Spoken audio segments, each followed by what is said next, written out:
más ordenada, no que no lo hagamos correcto, vamos a hacerlo un poco más ordenada de forma que podamos hacer 5 o 10 aves, lo ideal es 5 aves al mismo tiempo como máximo, y podamos podamos describir las lesiones y los hallazgos que comúnmente estamos encontrando.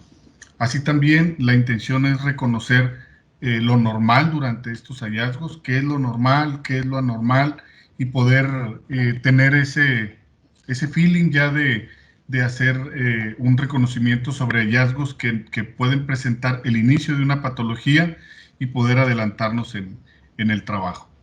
Y así también, en algunos casos, podemos determinar con estos hallazgos la posible causa del inicio de una disminución de producción, cuáles son los posibles signos clínicos, la sintomatología, el inicio de esta mortalidad, entre algunas otras cosas.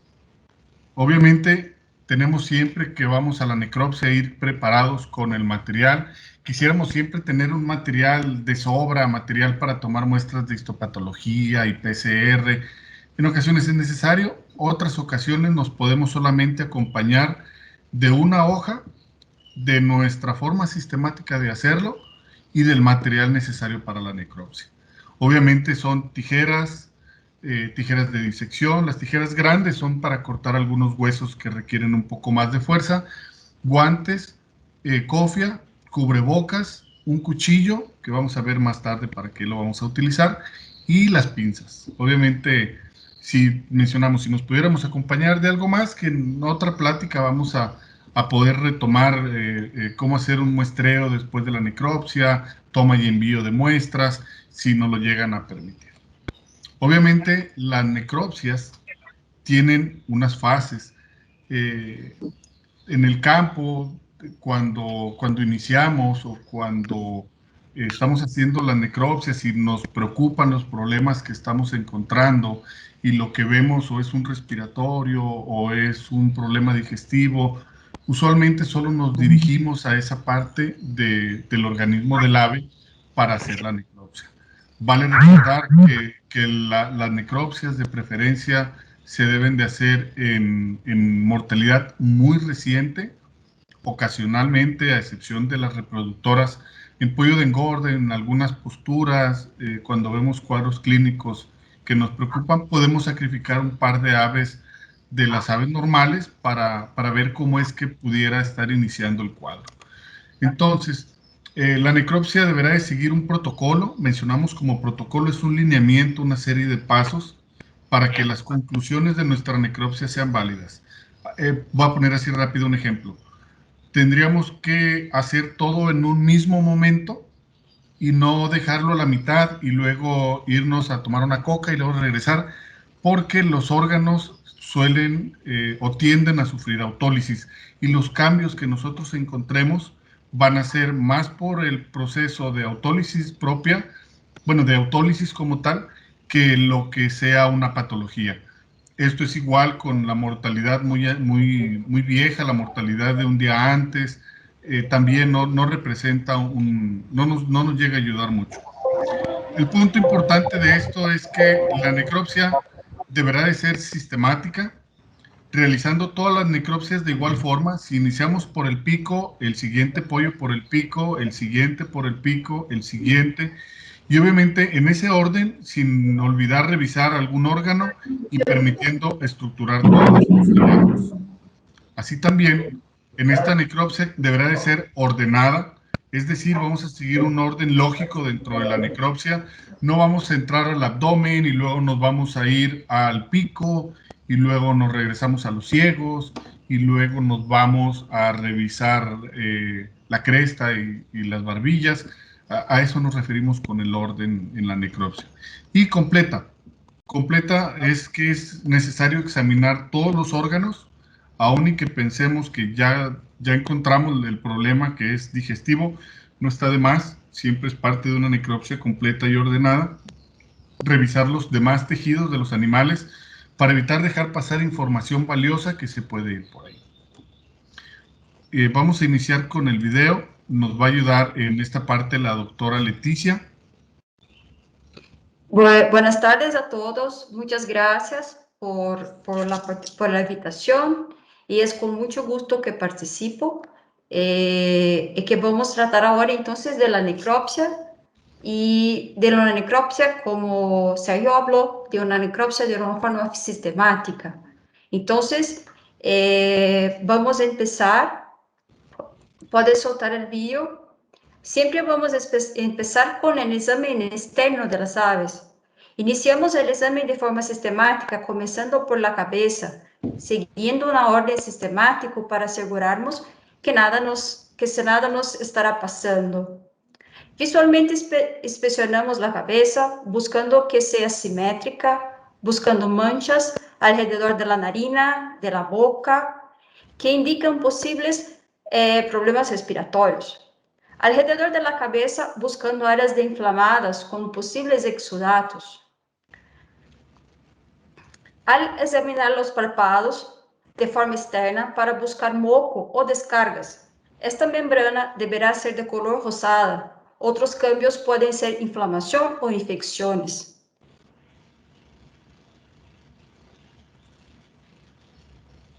Miren que esta está muy normal, está con una coloración muy buena. La cresta es más pequeña en animales jóvenes. Es una zona con mucha vascularización. Se revisa que no tenga lesiones o inflamaciones. Normalmente son de color rojo brillante, tienen que ser firmes y uniformes. A la revisión, especial atención a edemas, petequias, cianosis, necrosis, pápulas y úlceras. Examinando los oídos de forma externa, son redondos, situados en la parte superior de la cabeza. Los ojos deben ser secos, limpios y libres de exudato. Abrir los párpados para ver si esa mucosa es clara. La córnea debe ser limpia y convexa. La esclera blanca, como mostraste en vídeo. El iris debe ser de color uniforme, de forma y color uniforme. Un ejemplo de la córnea un ejemplo que la córnea cambia es puede ser una enfermedad de Maek con infiltración celular. Aquí podemos encontrar algunos agregados linfóides. Al pico de la ave, de forma deberá ser simétrica, articulado. Algunas deficiencias nutricionales pueden presentar deformidades. El color dependerá y estará influenciado por la linaje y la alimentación de las aves. Por ejemplo, fornecimiento de colorantes para ayudar en la coloración de pico y de las patas.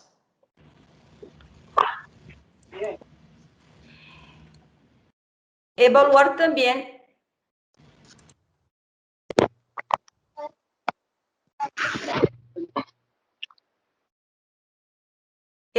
también la lengua.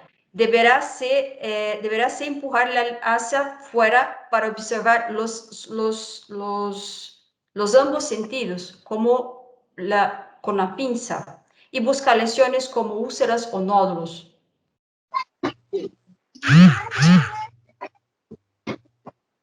Miren que en esta ave no hay lesiones orales ninguna.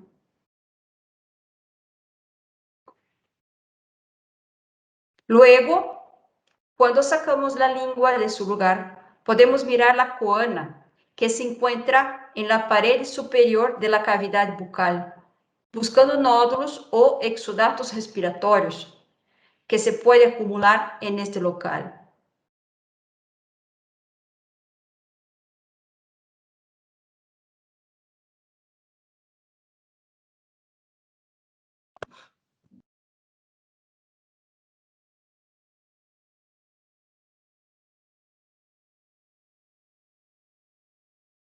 Miren, son secreciones normales. Así evaluamos la condición corporal, determinando la cantidad de grasa, músculos que se encuentran en la pechuga. Esta condición es más fácil evaluar apalpando la ave. En buenas condiciones, el flashing estará curvo. En condición normal, será curviado ligeramente en una condición corporal pobre. El músculo pectoral será delgado y el hueso muy prominente. Revisaremos la piel, que variará de color. dependiendo del tipo de ave, en todas las superficies. La piel será libre de exudatos o lesiones, o evidencia de ectoparásitos, algunos en la superficie y otros en la pluma. En este caso, examinar para determinar cuál tipo que se encuentra.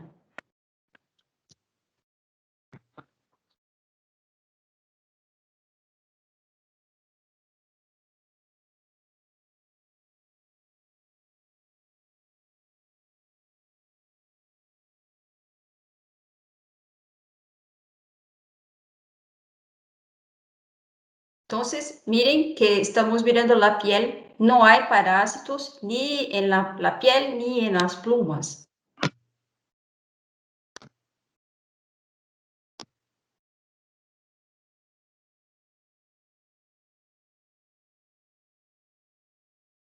Luego, en este momento, podemos mirar también la glándula uropigia.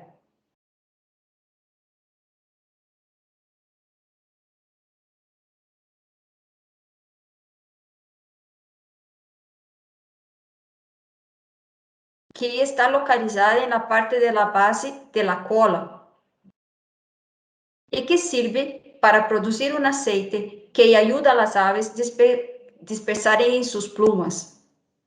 El ducto de la glándula se puede infectar y resultará en una coloración rojiza y exudato alrededor. Las patas se podrán observar amarillas, secas, hidratadas y con escamas delgadas, una sobre otra y libres de enfermedad. Posteriormente evaluamos las extremidades inferiores a lo largo de los huesos, buscando desviaciones o fracturas, especial atención en las articulaciones, por inflamaciones o abscesos. Los tendones, buscando algún síntoma de tendinovitis, la musculatura y tono de las patas. Algún daño a los nervios o atrofia del músculo. Si observamos esto, requerirá una inspección más detallada de los nervios durante la necropsia.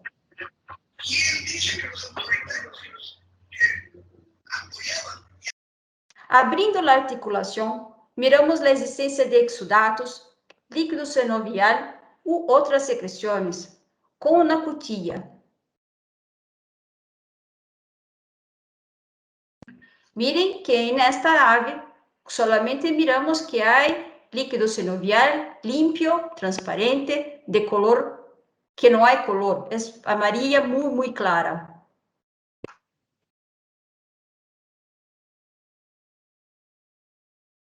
Examinar las alas también, empezando en las puntas, extendiendo las alas, que son muy flexibles, observando que sean simétricas, así como buscar fracturas, inflamaciones o algunas otras anormalidades.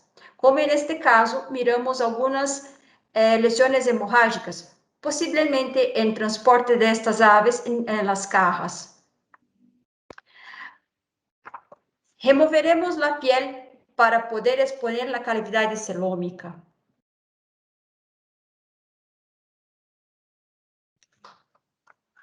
Pode volver el vídeo.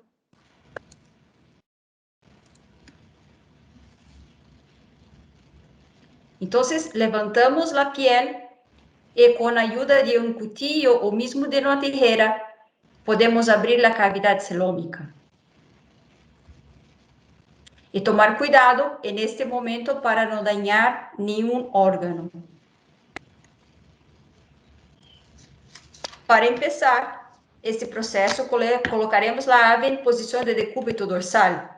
Esto es de espaldas con las patas cercanas a nosotros, levantando la piel entre la quilla y la cloaca, para crear tensión en la piel y realizar un corte con la tijera y utilizar los dedos para separar la piel del cuerpo lo más posible. Miren que no se daña ningún tipo de tejido, perdón. Y podemos empezar a mirar ya pechuga y el buche. Sergio. Ya, gracias, Le. Bueno, Por hay que, nada. hay que recordar que en aves jóvenes o sacrificadas la piel deberá de desprenderse fácilmente y no deberá de presentar ningún tipo de autólisis o bueno, en adultas es un poquito complicado desprenderlo. Y ya que tenemos en este momento la piel desprendida de gran parte del cuerpo, hay que tener especial precaución cuando vamos a desprender la piel del cuello, que se deberá de separar con precaución, obviamente buscando solo desprender la piel sin tocar alguno de los órganos o del tejido subcutáneo, evitando perforar algún otro órgano que nos pueda en un futuro, en el futuro enseguida que vamos a hacer el diagnóstico, contaminarlo o confundirnos. Obviamente aquí lo que mostramos es la tráquea, mostramos el esófago, vemos el timo, recordando que serían algunos pares de ellos, 6 pares en el timo y bueno, también la yugular y en algunas ocasiones que estamos buscando los nervios. Hacemos un desprendimiento hasta el pico, que es donde pudiéramos iniciar nuestro corte. Obviamente, después del trabajo que se había hecho previamente con la doctora Leticia, la intención es, en la parte de buscar el nervio ciático, es abrir los músculos, es muy fácil abrirlos con la mano. Aquí lo que vemos es la cabeza del fémur que salió completa entre lo que estamos buscando el nervio ciático. Lo podemos exponer con las tijeras, en caso de que estemos teniendo algún problema, o lo podemos exponer fácilmente con los dedos. El nervio ciático deberemos de examinarlo buscando que exponer los dos nervios, hay que compararlos, ya sea en la mano o en este caso tenemos de fondo un plástico negro que nos ayuda a poder comparar si hay alguna asimetría, sentir si no hay algún borde, la coloración. Obviamente es una coloración blanco, color aperlado, que no debería tener ninguna fibra que sobresalga o ningún tipo de engrosamiento, deberán de ser simétricos, los dos iguales. En el caso de algunas enfermedades como Marek o algunas otras alteraciones, podemos ver cambios incluso en su coloración o en su conformación. Lo siguiente es las articulaciones. Vamos a examinar en búsqueda de algún cambio en el crecimiento de la placa ósea, que pueda ser un aumento de la epífisis, una curvatura de los huesos o alguna ruptura del tendón. Y aquí lo que hacemos es que hacemos un corte transversal. Vamos a ver en otra imagen que se acerca más, que tiene un zoom, y lo tenemos que hacer en ambas piernas. Al final del día lo que buscamos es ver si esto no es parte de un problema locomotor que hayan tenido nuestras aves, que hayan estado claudicando o cojeando. Lo que vemos es que tiene el crecimiento del disco correcto, deberá de crecer alrededor del hueso y nunca ir este cartílago hacia el interior del hueso. Dejamos nuestra ave, ya hicimos lo de las piernas, ya evaluamos la pechuga, la coloración, las posibles hemorragias, y lo que mostramos aquí es que podemos ingresar hacia el interior de la cavidad, ya sea haciendo un corte en la parte de la punta de la pechuga, yéndonos por las costillas, o hay quien se le facilita más hacer una dislocación a través de la clavícula.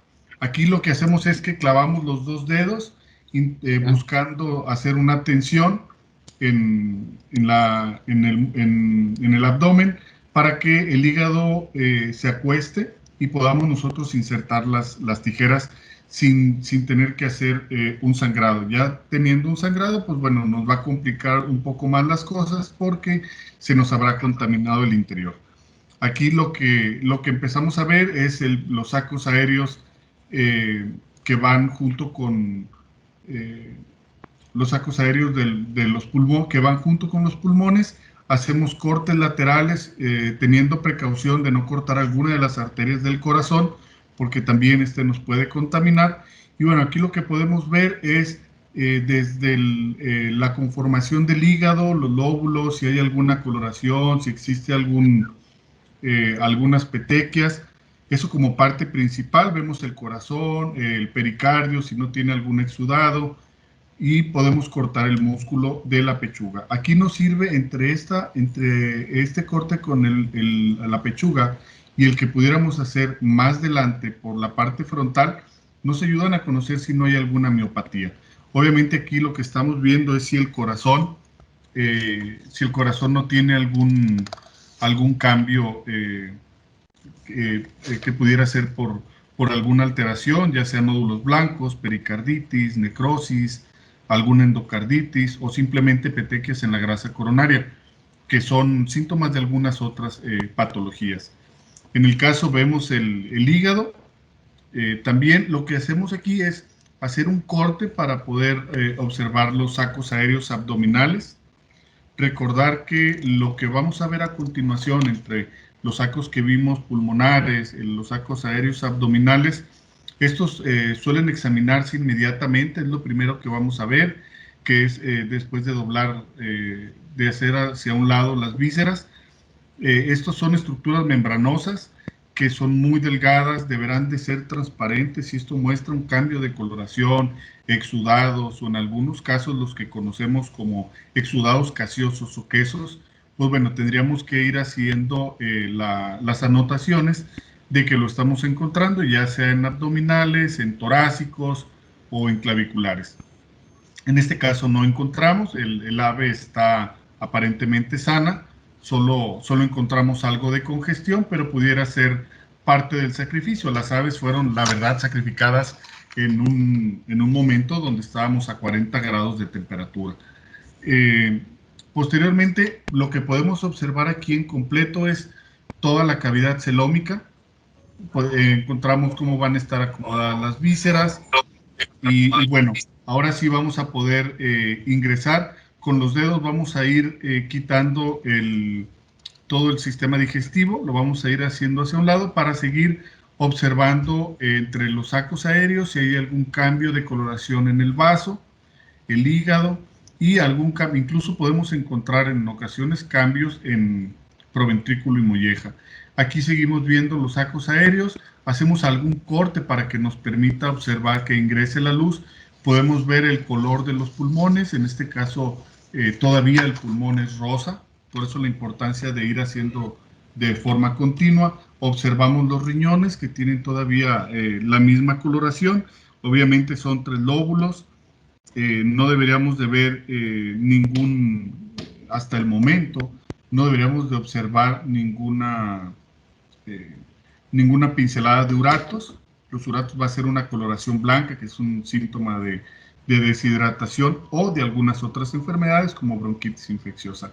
Hacemos un corte para retirar el recto y aquí lo que mostramos en esta imagen es que o podemos cortar en la base del proventrículo o podemos sacar todo el órgano completo.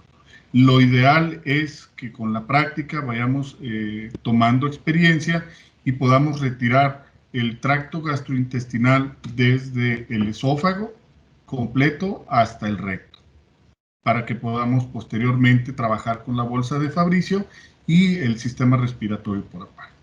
En la imagen vamos a ver cómo tenemos que hacer las cosas de una manera tranquila, podemos ir ayudándonos con los dedos, ayudándonos con las tijeras. Si se fijan, la cantidad de cortes es todavía menor, pero la intención es poder retirar los órganos completos que no se nos contaminen con sangre para poder observar entonces sí los exudados o el material que pudiera tener. El corazón de igual forma se retira por aparte junto con el hígado y el vaso, si podemos, lo dejamos en la canal o lo podemos también retirar. Obviamente aquí ya hicimos el corte del corazón, ya habíamos hecho las anotaciones de cómo es que habíamos encontrado los sacos aéreos, si habíamos encontrado o no exudados, y ya nos da una idea más clara de hacia dónde va dirigido nuestro diagnóstico. Aquí lo que hacemos es que para retirar los pulmones nos podemos ayudar de nuestros dedos, los introducimos a través de las costillas. La intención es retirar los pulmones lo más pronto y aquí hacemos algún secado para que fuera más fácil de observar el trabajo que estábamos haciendo. Bueno, esa es la intención, poder retirar los pulmones y posteriormente retirar tanto el tracto digestivo como el respiratorio de la base del tórax. Una vez que ya podemos llevar a cabo la extracción del corazón, del hígado, y que podamos llevar o empezar a iniciar nuestra extracción, el video, si se fijan, son dos aves distintas. En la otra ave habíamos cortado el recto completamente, junto con piel. Podemos también cortar el recto hasta el final. En la imagen anterior lo habíamos hecho hasta la cloaca. En esta ocasión, no, en esta ave lo pudimos hacer para conocer dos técnicas distintas que podemos cortar en el recto. Aquí es importante cortar con cuidado de la unión a las vértebras para que no se vaya a quedar alguno de nuestros órganos en partes. Aquí, bueno, vamos a extraer los dos sistemas. Terminamos haciendo cortes ya para terminar de extraer nuestros órganos. Ya nos quedamos solamente con la canal. Perdón. Y bueno, mencionábamos que podíamos hacer el corte si deseábamos, en caso de que ya lo hubiéramos contaminado, que no hubiera salido completo. Bueno, podemos hacer el corte ahí en el duodeno. La intención es que salga todo el tracto digestivo, como lo vamos a ver en los videos siguientes, y en este inter ir pudiendo observar si hay alguna hemorragia o algún crecimiento anormal del proventrículo. Hay enfermedades que así lo presentan. Y bueno, ya retiramos todos los dos sistemas. Lo que vamos a hacer aquí es que podemos observar si era un macho, si era una hembra. Vamos a poder observar incluso los riñones ya más plenamente, y la bolsa de Fabricio aún se queda en su lugar. Vamos a ver ahorita dos técnicas en las que podemos evaluar la bolsa de Fabricio en la siguiente parte del video. Bueno, aquí podemos ver el vaso, recordando que con el vaso podemos ver si tiene petequias, manchas o un cambio de coloración. Obviamente aquí ya lo que podemos observar es completamente los 3 lóbulos de los riñones. La bolsa de Fabricio podemos tener acceso de dos formas. Uno, a través de la parte superior del pigostilo o enseguida de la glándula oropigia, como mencionaba la doctora Braga. Hacemos un corte profundo y lo que podemos hacer es exponer de esta forma la bolsa de Fabricio. Obviamente este era un pollo de 44 días. Ya la bolsa de Fabricio ya disminuyó de tamaño, y lo que podemos hacer es empezar a hacer una disección con las tijeras limpias. Tratamos de separar la bolsa de Fabricio y lo que hacemos es un corte transversal para poder desde este punto observar el órgano linfoide. Tomar en cuenta que aquí podemos mencionar si tiene hemorragias, si tiene exudados, si tiene petequias. Cada una de las opciones que podemos encontrar, tendríamos que hacer la anotación. Esta mencionaríamos que es una bolsa pequeña, es una bolsa que ya tiene ausentes los pliegues, y cuando yo estaba haciendo la necropsia realmente encontré petequias muy pequeñas que no fueron por la tijera ni por la necropsia en las dos bolsas. Y aquí, si no queremos hacer el corte que hicimos anteriormente, no vamos a cortar, vamos a diseccionar, que es meter la tijera cerrada y abrirla. Ya teniendo la bolsa de Fabricio separada de la pared del coxis, ahora sí lo que podemos hacer es volver a hacer un corte similar al que hicimos anteriormente. Y bueno, la intención es examinar la bolsa de Fabricio, y incluso en la toma y envío de muestras, pues lo ideal es diseccionar la bolsa y ponerla en formalina, o abrirla en una situación que no podamos contaminarlo con las tijeras y ponerlo en formol al 10%. De igual forma, mencionábamos, no sé si alcanzan a ver en la parte superior, pero se alcanzan a ver algunas hemorragias que señalo ahí con las pinzas de ratón. son hemorragias que pues sí llaman la atención, son muy pocas, son hemorragias petequiales. La pechuga, hay que recordar que era la parte que quitamos para poder ingresar a la cavidad celómica. Aquí la intención en la pechuga es poder observar si no tenemos miopatías profundas, si no hay algún problema infeccioso, si en ocasiones cuando hacemos vacunaciones que estemos teniendo fallas en ellas y que podamos tener contaminación. Existe, ahorita no hay mucho tiempo, pero yo les podía platicar un caso de un compañero que un antibiótico oral lo aplicaba en la pechuga y se ve una necrosis impresionante. En este caso, lo único que vemos es que la pechuga tiene congestión propia de la forma en que pudieron haber muerto las aves. Observamos completo el tracto respiratorio. La intención es abrir, hacer un corte y hacer este corte horizontal y posteriormente vertical. Con esto nos vamos a poder dar una idea de que no vamos a estar moviendo moco que pudiera estar en la nariz o moco propio por el consumo de alimento, que se pudiera generar saliva y que podamos pasarlo a la tráquea y después esto nos confunda el diagnóstico. Aquí lo que vemos es que sí es una tráquea que está ligeramente congestionada y con algunas petequias. Recordar que pues obviamente estas aves tenían más de 40 días y estaban en una caseta que no era de ambiente controlado a temperaturas de 40 grados. Esto pudiera ser por el jadeo, pero incluso se pueden tomar muestras de la tráquea para histopatología. Y bueno, ya aquí vemos cómo retiramos todo el tracto digestivo, el sistema digestivo. Vemos desde el esófago, el buche, vemos el proventrículo, la molleja, podemos ver la primera asa duodenal, vemos el páncreas, está también aquí el hígado, el vaso, y bueno, al último vemos los sacos ciegos. Vamos a posteriormente iniciar la apertura de estos para poder ver el contenido. Es importante que nosotros tengamos la oportunidad de ver el contenido. Primero, reconocer los órganos. ¿Cuál es el buche o ínclube? El proventrículo. ¿Cuál es la forma normal? La molleja, el duodeno, el páncreas es lo que va en la parte del medio del asa duodenal, el intestino delgado y el vaso. Posteriormente vamos a ver la parte final del tracto digestivo en la siguiente imagen.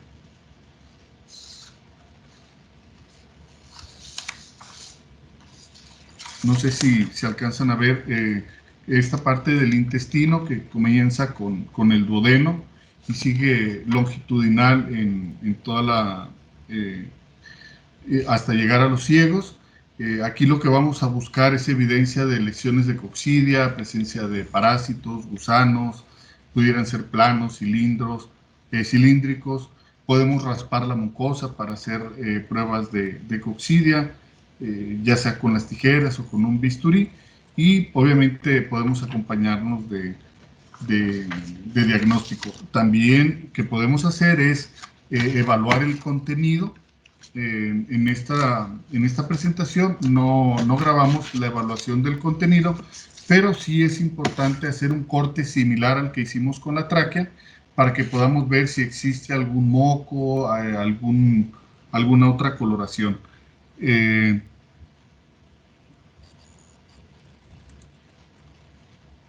No sé si me pueden escuchar y si el video se sigue reproduciendo. Sí, Sergio. Sí se escucha. Ahorita Sí, se escucha bien. Perfecto, gracias. Bien. Sí se escucha. Perfecto, gracias. Entonces, mencionamos, vamos a ver los dos sacos ciegos, vamos a ver las tonsilas cecales. Obviamente esto lo tenemos que hacer una apertura, observar el contenido. quitar las heces para poder observar también la pared del intestino. Esto lo haríamos con la parte del intestino medio, la parte final, y obviamente las tonsilas secales. Aquí las tonsilas secales mencionaríamos si están reactivas o no. En algunas enfermedades tienden a tener hemorragias o petequias. Posteriormente el recto, y al último podemos hacer un corte en la cloaca. La intención es hacer un corte desde el esófago hasta la cloaca en cada uno de los pollos, de los 5 pollos que pudiéramos hacer, para que tengamos la oportunidad de evaluar todo el contenido. Y para esto hay calificaciones: si encontramos mocos, si estamos encontrando paso rápido de alimentos, si estamos encontrando partículas grandes, y obviamente no descartar el corazón. Este también es una parte importante. Este corazón, para tener el tamaño del ave, que era cercano a 3 kilos, y estar limpio y ser un pollo en esta parte donde las temperaturas son muy altas y a 1200 metros, el corazón lo tendríamos que hacer un corte. Primero observar lo que mencionamos anteriormente, la grasa coronaria.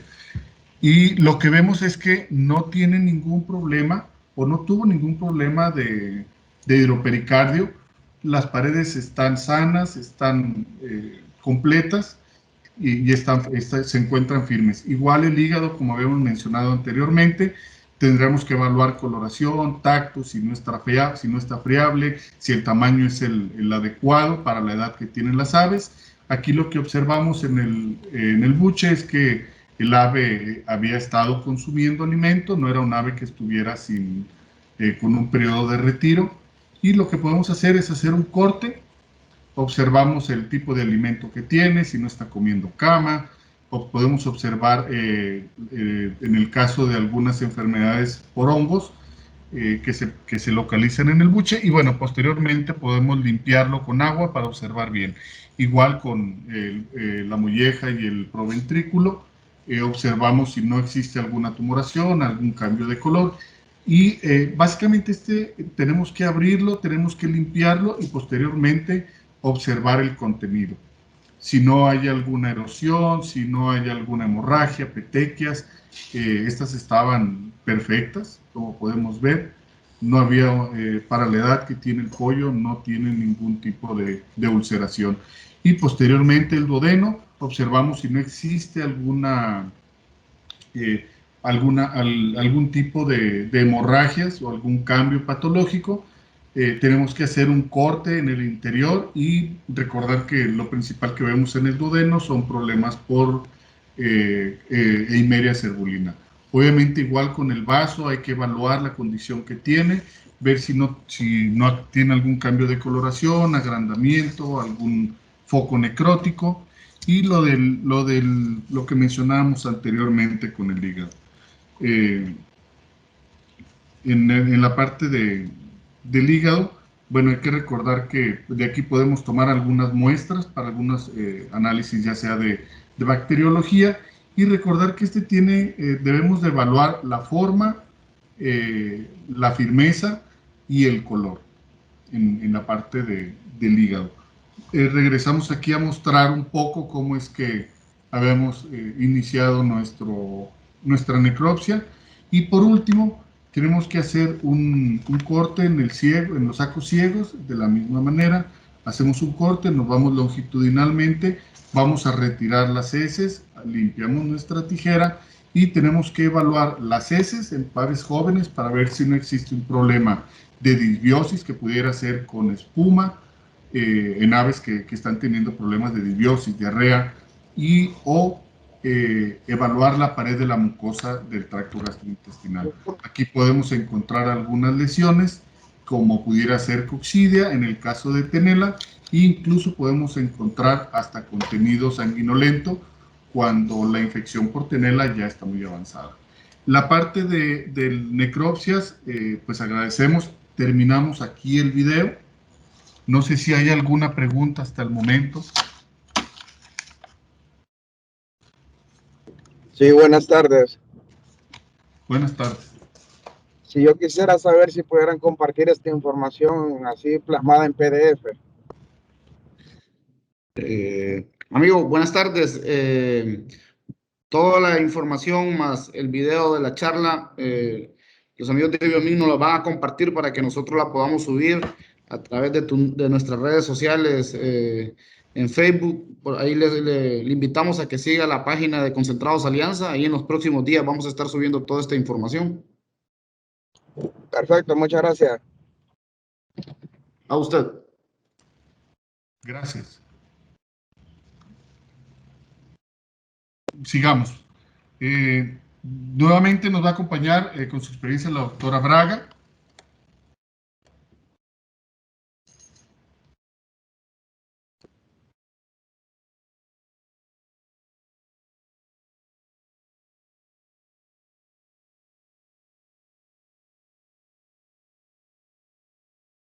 Yo empiezo. Sí, por favor. Entonces vamos a hablar del diagnóstico diferencial de algunas lesiones comúnmente asociadas con micotoxinas. Solo dame un minuto. Tal vez sea mejor usted empezar, Sergio. Perfecto. Bueno, cuando iniciamos con... No te preocupes. Cuando iniciamos con lesiones orales, obviamente las lesiones por micotoxinas a menudo las vamos a poder confundir o son desgraciadamente confundidas por otras enfermedades y obviamente en la próxima etapa de la presentación estaremos viendo lesiones orales, lesiones en molleja, algunas patologías de hígado y algunas contusiones en la canal y en la musculatura. En este caso, de las lesiones orales, que son particularmente prevalentes en las gallinas, lo que podemos ver aquí en las imágenes son distintos tipos de lesiones, puede ser en reproductoras, pollo de engorda, gallina ligera, y pueden o deberán diferenciarse porque no son producidas por distintos agentes etiológicos. Hay algunas que son producidas por micotoxinas que son muy alcalinas, como en el caso de los tricoticenos del grupo A, pero también presentan algunas lesiones, otro tipo de patologías. Comúnmente vamos a observar estas costras en el pico, vamos a observar ulceraciones amarillas de este tipo, ya sea en la boca, en la lengua. Hay ocasiones que por alguna razón, con el exceso de contaminación, se puede lesionar mucho la lengua, ya sea en la punta o en la base, y podemos incluso, esto y algunos otros síntomas son observados con menor consumo de alimento, debido a que puede presentar algún rechazo, depresión en el crecimiento. Caso contrario, e incluso en cualquier caso de lesiones orales, nos tenemos que ayudar con un diagnóstico diferencial. ¿A qué nos referimos con esto? Bueno, que las lesiones no se deben solamente a micotoxinas. Este es un punto que nosotros queríamos enfatizar como parte del apoyo al diagnóstico. Aquí podemos ver con las flechas rojas lo que pensaríamos que sería lesiones por micotoxinas, por T2 o aflatoxinas, pero la realidad es que con el estudio que se hizo aquí, estas eran unas pequeñas partículas de alimento que obstruían los conductos salivares y que posteriormente se contaminan, crecen bacterias, el alimento y la saliva van a producir esto y lo vamos a confundir muy fácilmente con micotoxinas. Existen algunas otras causas de lesiones orales. Si bien es cierto, T2 o diacetoxipernol pudieran ser las causas, esto fácilmente con histopatología lo podemos corroborar o descartar. Pero también existen algunas otras opciones de checklist que tenemos que revisar: origen de la materia prima para asegurar si está libre o tiene contaminaciones altas de T2, resultados ya sea positivos a través de ELISA o de cromatografía líquida o de HPLC. Y bueno, obviamente en estos casos prevenir o considerar no adquirir materias primas que no sean de calidad, que no estén limpias o que estén por debajo de los desafíos que pudieran generarnos, hay desafíos muy bajos, no necesariamente negativos, pero muy bajos que pueden ser solventados. Y obviamente añadir un inactivador y absorbente de micotoxinas que sea efectivo en el alimento. Y esto nos va a ayudar con el desafío que podamos tener. Pero como mencionamos anteriormente, no solamente es esto, también hay granulometría del alimento, estructura del alimento.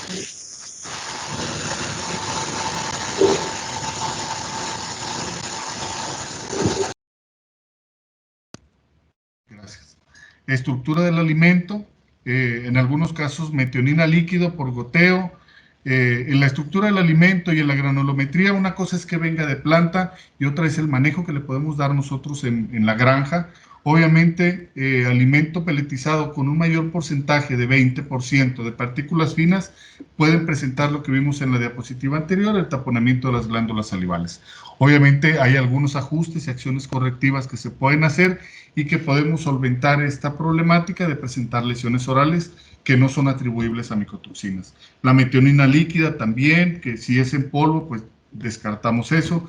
Cuando es líquido, poder observar los inyectores y no reemplazar. Y el uso de ácidos orgánicos en la actualidad, cuando son ácidos orgánicos libres, que buscamos bajar el pH a 3.5, 4, con una gran cantidad de ácidos orgánicos, si no son bien disueltos, si no son producto de calidad, nos puede presentar tipos de lesiones también con descamación, lesiones necróticas en la mucosa de la boca. También el uso de sulfato de cobre, dentro de otras cosas. Pero no solamente son las micotoxinas y lo nutricional. Existen otros factores como patógenos, viruela aviar, tricomona, histomona, que pueden ser parte de la presentación de este tipo de patologías. Y entre otros también las altas temperaturas. Veíamos en la necropsia que hicimos hace unos momentos que cambia la coloración de la mucosa posterior al sacrificio después de haber tenido altas temperaturas. Bueno, rápidamente repasamos. Por el manejo del estrés térmico, los viajes ya sea con agua caliente, la metionina líquida que mencionamos, la granulometría mayor al 20%, los ácidos orgánicos, el sulfato de cobre, los patógenos como Candida albicans en aves de mayor edad y algunos patógenos. El más común que podemos confundir con viruela seca, que son lesiones, pero tendríamos que hacer durante nuestra necropsia el diagnóstico diferencial con patas, cabeza, aparecen en otros lugares. También existen las lesiones. Con permiso, mi nombre es María Cecilia, solo le quería hacer una pregunta como si usted había escuchado sobre la alimentación de pollos de engorde utilizando harina de sangre. Sí, no es muy común, tendría que ser un producto de muy buena calidad, tendría que ser normalmente quienes lo hacen con productos que están certificados. Hay empresas que tienen su propio rendering y ellos lo hacen con el desperdicio obviamente del rastro. Tienen su planta a un lado, pero no lleva un gran porcentaje, no pasa hasta donde no mal recuerdo del 3% del 3 al 5%, creo que es el 3% de este producto, pero la verdad con harinas de sangre y de pluma que no son de buena calidad, va a ser más el perjuicio que podemos tener. Las aminas biogénicas, los factores antinutricionales, incluso algunas grasas también nos van a generar más lesiones en molleja, grasas aciduladas que no fueron estandarizadas bien, que son muy viejas, que han sido recocidas, recogidas de lugares donde fueron muy trabajadas, nos genera problemas de gastritis. No problemas de gastritis como tal, genera el incremento de producción de ácido clorhídrico en el proventrículo, que posteriormente con el trabajo de la molleja nos va a ir generando estas úlceras. Muchas gracias. Al contrario, gracias a usted. Entonces, esto es parte de lo que tenemos que evaluar también, lesiones en molleja, si bien pueden ser producidas por micotoxinas, ahorita con la pregunta de la doctora, que es bueno que preguntó. Esas pueden ser otras causas de lesiones en mollejas. Obviamente estas lesiones en mollejas, a pesar de que es un órgano con una mucosa, un órgano bastante fuerte que pues tiene esa cubierta para evitar la erosión, ese revestimiento de coilín, pues bueno, no frecuentemente reportan erosiones.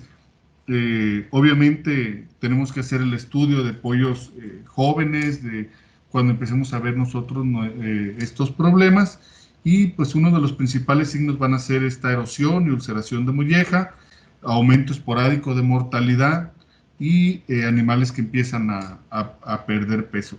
Obviamente cuando nosotros vemos una molleja verde, esto nos habla de un retroperistaltismo, y es un ave que días antes, horas antes, ya dejó de comer, y lo que está subiendo es parte del contenido de la vesícula biliar. Este es otro problema aparte.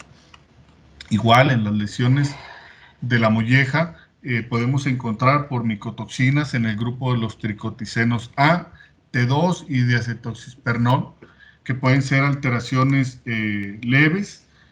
Tendríamos que igual alteraciones de leve a severa en la membrana. Hay un checklist que podemos hacer con exámenes estándar post-mortem, a la necropsia, verificar los niveles promedios de contaminación, conocer. Por eso nosotros es tan importante poder evaluar tanto materia prima como alimento terminado, o de acuerdo a las posibilidades, para que nosotros podamos ir descartando las posibles opciones. Si nosotros tenemos en nuestras materias primas y conocemos la cantidad de inclusión de estas materias primas en nuestro alimento terminado, y sabemos el desafío que tenemos, obviamente podemos conocer la cantidad total de cada una de las micotoxinas esperadas al final en nuestro alimento terminado. ¿Y cuáles son entonces las acciones correctivas? En el caso de micotoxinas, pues bueno, conociendo el desafío sabemos cuál es la dosis, si es un desafío bajo, medio, alto o super alto, cuáles son las dosis del producto o de la tecnología que tenemos que utilizar que sea efectivo para contrarrestar la presentación de este problema. Caso contrario, en la nutrición sí tenemos que ir, en la nutrición o algunos otros agentes, sí tendríamos que ir más a fondo a conocer cuál es la posible causa. Mencionábamos hace ratito las aminas biogénicas, altos niveles de sulfato de cobre, grasas rancias, que es muy común, entre grasas rancias y aminas biogénicas. No solamente esto, sino también los factores antinutricionales y la acidez. Hay quienes utilizan ácido acetilsalicílico en época de mucho calor, que porque se conoce que tiene un efecto tranquilizante, sí, pero empezamos a dañar también por las cantidades que aplicamos, y estas dosis elevadas podemos sobreestimar y generar un incremento todavía del ácido clorhídrico que produciría el proventrículo. Bueno, podemos evaluar cuáles son las posibles acciones correctivas. La intención es no aburrirlos con esta tabla en completo, pero la tabla también va a estar disponible con el ingeniero Naim. Igual las lesiones de molleja pueden ser por patógenos. Mencionamos molleja, proventrículos, en los casos de Marek, y Newcastle es muy fácil que de manera externa e interna podamos ver cambios en su estructura. Y otros periodos prolongados de dietado de alimento, retrasos en sacar las aves que cuando hacemos la restricción alimenticia de que alimentamos durante la noche y la mañana y posteriormente todo el día en la tarde porque no tenemos las condiciones en la caseta para mantener aves con un consumo constante y en una temperatura de 21 grados, entonces lo que hacemos es poder tener las estrategias de restricción de alimento, pero que vamos a encontrar con este riesgo medido, obviamente, erosiones o lesiones en la molleja. Mencionábamos de estos, pueden ser taninos, grasas rancias, aminas biogénicas, sulfato de cobre, gumboro, en el caso también de Marek, que yo sí lo he podido ver, y bueno, igual el síndrome de hígado graso. Este síndrome, el hígado generalmente lo vamos a encontrar agrandado, amarillento, friable, con algunos grados variables de hemorragias en la cápsula, y a menudo va a contener grandes cantidades de grasas que no van a estar insaturadas. Vemos aquí hígados del grupo A con un absorbente, hígados del grupo B sin el absorbente, obviamente con la exposición crónica a aflatoxinas.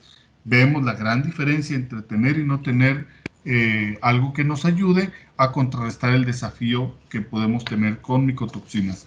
Y obviamente aquí lo que vemos es un hígado graso que tiene un color casi amarillento, con la total pérdida de esta coloración. Y bueno, incluso las aves van a tener excrementos amarillos, rápida en las posturas vamos a encontrar caída de la producción, algún letargo, y es difícil encontrar una alta mortalidad, sí se puede presentar, pero recordar que aflatoxinas y algunas otras micotoxinas de almacenamiento ya son muy bien controladas por las empresas productoras de alimento. El síndrome de hígado graso y las lesiones en hígado igual pueden ser por aflatoxinas, que es de las micotoxinas más tóxicas, pero la que menos se encuentra según toda la información que tenemos nosotros de nuestro sorbe a nivel mundial. Aflatoxina está en mucho menor cantidad. También puede ser nutricional por una relación del equilibrio energía-proteína, patógenos como en el caso de hepatitis viral o algunas septicemias también que nos dan un cambio de coloración del hígado. Obviamente cuando vemos por septicemia y patógenos, por E. coli, vamos a ver otras cosas en la cavidad celómica. Vamos a poder encontrar exudados mucosos, posibles exudados gaseosos, hepatomegalia, entre algunas otras cosas. Incluso hay otros hormonales, en el caso de las aves cuando van a empezar la postura, es muy común que el estado metabólico y el gasto de energía sea distinto. Aquí va a haber un cambio en esta parte del hígado sin ser necesariamente patológico. Bueno, ya platicamos de las aflatoxinas, incluso por la estimulación de la producción de folículos. Este es un ejemplo de pollos intoxicados entre 0, 50, 250, 500, 1000 y 3000 partes por billón de aflatoxina de 1 a 42 días. Esto es al final de los 42 días y podemos observar cómo es que se presenta el grado de cambio de coloración, además de los cambios que pudiera tener a nivel celular. Igual los hematomas... ¿Sí? Perdón, quería hacer la pregunta. Cuando alguien quiere poner pollos y así de inicio para venderlos, como para engordar y venderlos, ¿en cuánto mismo hay que tenerlos para engordarlos? Bueno, va a depender de... No sé si entendí porque se entrecortó, no sé si entendí la pregunta. La pregunta es ¿cuánto es el tiempo mínimo para engordar pollos para poder empezar a venderlos? Uh-huh. Ok. Bueno, los alimentos en la actualidad con la cantidad de energía y su composición, obviamente cuando hablamos de aliengorde, vitengorde y teniendo las condiciones dentro de las casetas, nosotros podemos empezar a vender desde 31 días y en el caso de algunos mercados que quieren pollos de menor peso y hay otros mercados que quieren pollos, olvidemos los hematomas, bueno, la sangre que podemos ver aquí, las petequias. Hay quienes son estos pollos a 52 días con 3 kilos 400, pigmentado y sin pigmentar. Todo va a depender cuál sea el mercado que tenga usted, pero lo que sí podemos asegurarle es que va a llegar a los pesos esperados para las edades. Si quiere, a través de los compañeros de Alianza, el ingeniero Naim le puede compartir, que le compartamos una tabla de pesos y ganancias por día para que usted vaya evaluando el estimado de la ganancia diaria de peso que deben de tener sus aves.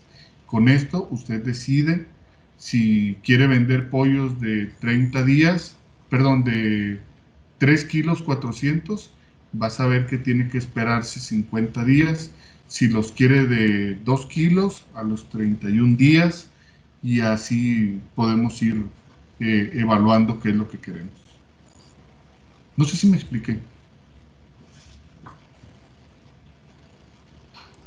Hola, hola, por favor, si pudiera regresar a la diapositiva anterior.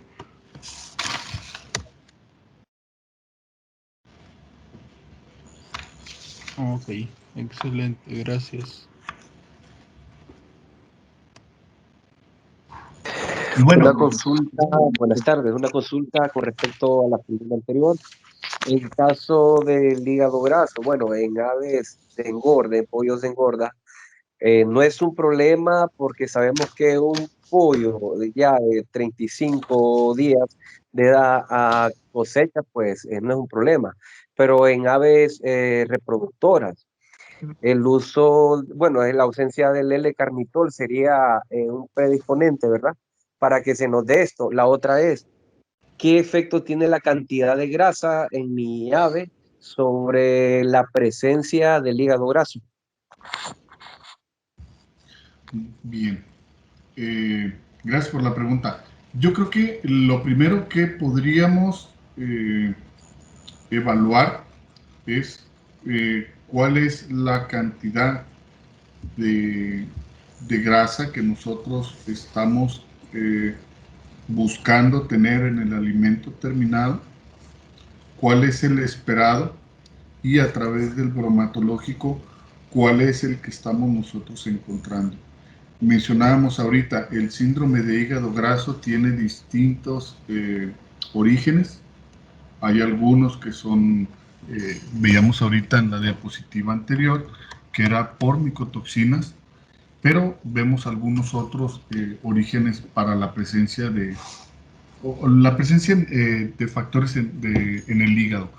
Si bien que pueden dañar el hígado, lo que nosotros deberíamos de ver en nuestras aves es ver si el problema que está presente nos está generando una disminución en los factores, en los parámetros o técnicos que nosotros tenemos, o si solamente son hallazgos esporádicos. Yo no soy especialista en nutrición, pero sí podríamos descartar principalmente los factores que pudieran ser con el envío ya sea de las grasas o el envío del alimento terminado en algunos de los laboratorios que utilizan técnicas certificadas, que tienen que su técnica ha sido evaluada por otro laboratorio certificador, y mostrar cuál es lo que estamos nosotros esperando, el esperado, contra lo que está encontrando el laboratorio, y no descartar los otros factores como el de grasas rancificadas, factores de nutrición y los factores patológicos. No, claro, claro. Gracias, gracias. Al contrario. Y bueno, mencionábamos, hematomas en canales pueden ser producidos por micotoxinas y en algunas ocasiones por la escaldadora, bueno, no la escaldadora, el previo a la escaldadora, la aturdidora, los podemos encontrar en la granja. Hay una cantidad, yo creo que los hematomas en canal es de las cosas más confusas que nosotros nos podemos encontrar en producción, porque podemos tener toda una inocuidad agroalimentaria durante la crianza, la alimentación, la aplicación de vacunas, el que la gente los cargue bien durante la vacunación, el bebedero, el comedero, el que no haya rasguños, pero dentro de otros factores que no sean micotoxinas y patológicos, desde la gente que se los lleva, que hace la cosecha, estos nos pueden echar a perder, o incluso una no calibración del aturdidor. Podemos encontrar este tipo de lesiones en el ala o en la pechuga por la fuerte contracción que se presenta cuando el ave se despierta en medio de la escaldadora. Pero igualmente estas hematomas en canales, que son hemorragias, mencionábamos por varias razones, y que van a evidenciar una menor calidad, pérdida del valor de la canal, e incluso el retiro de las canales del matadero. Normalmente son por causas de rompimientos sanguíneos.